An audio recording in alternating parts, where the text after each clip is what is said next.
મોડાસામાં નટવરસિંહ પીએસઆઈનું નિવૃત્તિ કાર્યક્રમ યોજવામાં આવ્યો। મોડાસાના આંબેડકર ભવન હોલમાં પીએસઆઈ નટવરસિંહ રતનસિંહ રાઠોડની વયમર્યાદા પૂર્ણ થતાં આજે નિવૃત્તિ કાર્યક્રમ યોજવામાં આવ્યો હતો। 36 વર્ષની પોલીસ વિભાગમાં સેવાઓ બજાવી આજે નિવૃત્ત થયા હતા।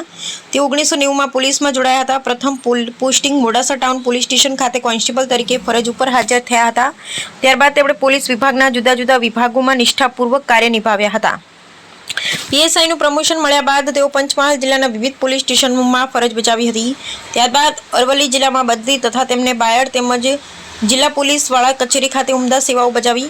જ્યારે આજે તેમનો નિવૃત્તિ કાર્યક્રમ યોજવામાં આવ્યો ત્યારે જિલ્લા ઇન્ચાર્જ એસપી તરીકે આરડી ડાભીએ મુખ્ય મહેમાન તરીકે પદ સંભાળ્યું હતું। ડીવાયએસપી જીડી વાઘેલા અને ઉપસ્થિત મંચસ્થ મહેમાનોએ પ્રાસંગિક ઉદ્બોધન કર્યા હતા। આ કાર્યક્રમમાં જિલ્લા તેમજ જિલ્લા બહારના પોલીસ કર્મચારીઓ અને અધિકારીઓ અને તેમના રાજપૂત સમાજના લોકો તેમજ શહેરના નામી અનામી સંસ્થાઓના હોદ્દેદારો તેમજ મોડાસાના હિન્દુ મુસ્લિમ સમાજના અગ્રણીઓ મોટી સંખ્યામાં ઉપસ્થિત રહ્યા હતા। Report by Kadar Dabri, Modasa.